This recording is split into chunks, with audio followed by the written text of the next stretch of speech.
Assalamualaikum warahmatullahi wabarakatuh. Alhamdulillahirrahmanirrahim.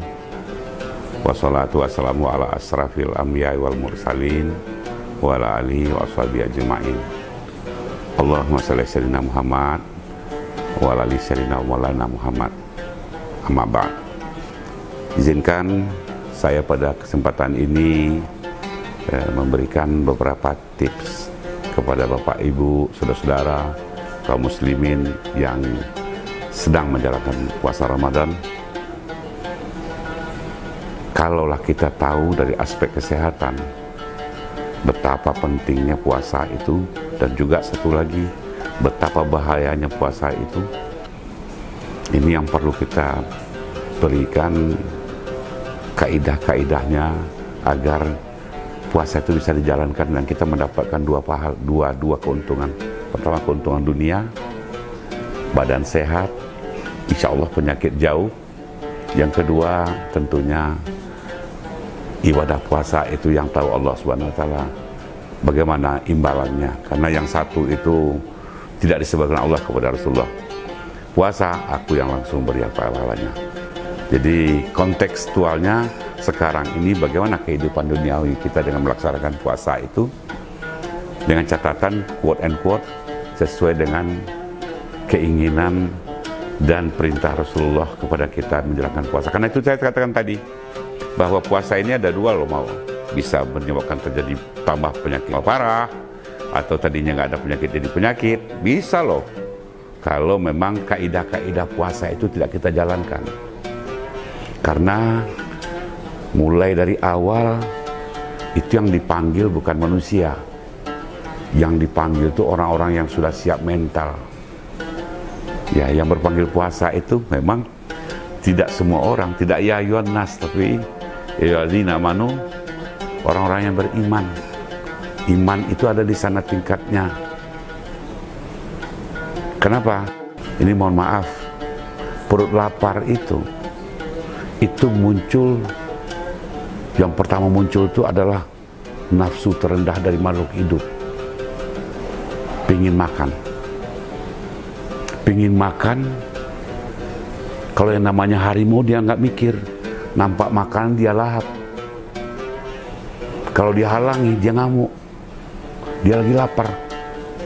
Kucing kalau lapar bisa dicakar kita. Itu adalah reaksi respon manusia makhluk hidup paling rendah, yang disebut sebagai id. Kemudian ada ego. Ego itu pengaruhnya nanti ada satu lagi, naik lagi ke manusia lah, kemungkinan bisa terjadi ego. Ini yang saya makan ini bertambah nggak penyakit bikinnya, menimbulkan mudarat nggak nih, menimbulkan bahaya nggak nih ke tubuh kita. Itu baru tingkat ego. Tapi super ego, pada saat itu si makhluk hidup yang tertinggi ini berpikir, apakah makanan yang saya makan ini halal nggak? Wajar nggak saya makan hari ini? Jadi Bapak, para pemirsa yang saya hormati, itulah saya katakan tadi, puasa itu bisa menjadi bahaya. Anda bisa bayangkan, perut lagi kosong, Anda merasa lapar, merasa haus, dan ingat, Anda sudah berniat untuk menahan diri. Saum itu menahan selalu. Dan kenapa kok nggak puasa itu menahan lapar aja segala macam? Tidak menahan. Sudah dari awal Allah perintahkan menahan diri. Karena akan ada nafsu-nafsu atau pusat-pusat keinginan yang mulai dari yang terendah, itu tadi saya katakan tadi, itu bisa melampaui super ego kita kalau sudah sampai ke level yang sangat menyakitkan. Contoh, lapar, saking lapar banget, itu bisa hilang loh pengendalian super ego. Bahwa pada hari ini saya berpuasa, saya tidak boleh minum. Satu lagi yang paling bahaya, orang lagi lapar, makhluk hidup lagi lapar itu sangat sensitif terhadap amarah. Makanya di puasa kita kalau berunding itu habis makan loh. Puasa Minang tuh berunding makan dulu. Nah, pada kondisi Ramadan ini, perut lapar, ketersinggungan sedikit bisa menjadi hebat. Nah, inilah awal pangkal mula bahaya yang akan timbul di tubuh kita akibat kita menjalani puasa, tapi kaidah puasa itu tidak kita jalani. Amarah itu pertama sekali saya katakan bahwa begitu amarah itu kortisol yang namanya hormon monster yang ada di tubuh kita itu bereaksi merangsang semua saraf di otak itu untuk menyemprotkan asam paling kuat ke lambungnya. HCl itu asam paling kuat, pH-nya di bawah 4, diteteskan ke besi, tembus besi. Sekarang dia berada di perut kita yang lagi notabene kosong. Anda bisa bayangkan apa yang terjadi. Jangan kira marah itu akan menambah kenyang.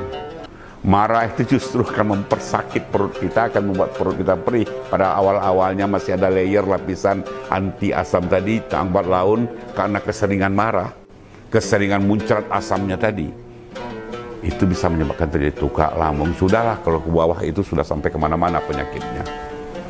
Dan satu lagi, kortisol tadi mengundang juga semua sistem pembuluh darah itu menyempit.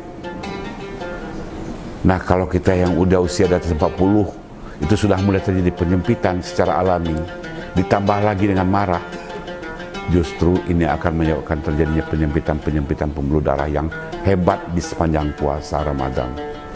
Jadi sekali lagi, puasa ini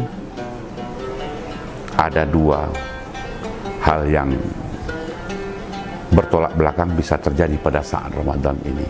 Sebaliknya, ada 4 jenis hormon yang pada puasa ini gampang sekali muncrat, dan hormon itu luar biasa sekali. Pertama,